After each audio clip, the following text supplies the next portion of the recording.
it was quite separate. And, I've got to say that, it's not like we're all pally-pally with everyone. However, inside the homes, as I said, we had Fred, who lived with us all our lives. We had another chap called Conda, who lived with us all our lives. Fred's wife was nanny to all three of us kids. And so they were part of our lives. They were part of the fabric of the lives that we lived. And we completely trusted them. They knew everything about us, far more than we ever knew about them. As for the farm workers, the people living down in the compound, no, I didn't have a great deal of contact with them. It was sort of frowned upon, I suppose, to go down and mix with people in the compound.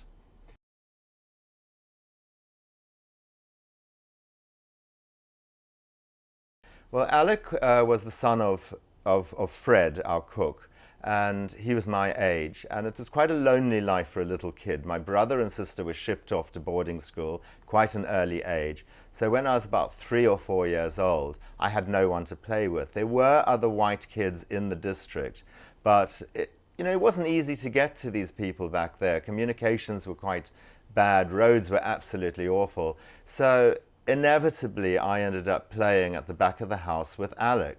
And then eventually Alec's wife, I beg your pardon, Alec's mother, my nanny, used to tie me on her back and take me down to the compound. And I used to spend many a happy afternoon playing with Alec in the trees, in the rocks, looking at Bushman paintings, all afternoon. And then the nanny would bring me to a zinc tub, scrub me down, take me back up to the house, and I'd be ready for tea. And my parents didn't even know that I'd been out of the house.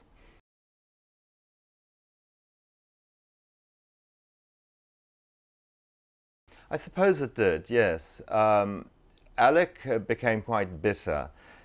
Not too surprisingly. I mean, really, when we were friends, I used to tell Alec all about my ambitions and what I wanted to do and what I wanted to achieve.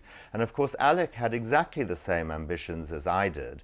Alec went to school till about 10 years old, I suppose, and then after that, you were on your own. In fact, after that, you were expected to follow in your parents' footsteps, either become a worker on the farm or maybe a domestic servant. Alec was too clever for that, and he knew that he never wanted to do something like that.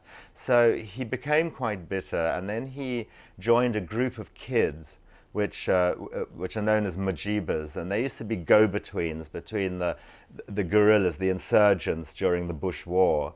And they were the lifeline in many ways, because all these kids running along the road, no one would suspect that they were carrying messages.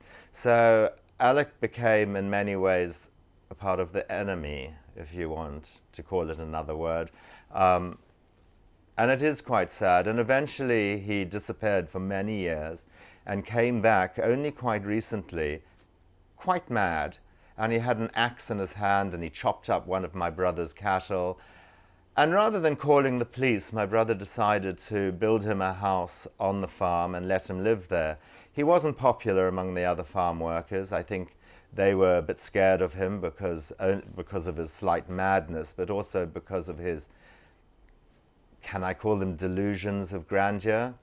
Sadly, Alec died of a heart attack, I think it was, only last year. It was the 23rd of July, and it actually happened to be my birthday. So, that's quite sad and quite poignant.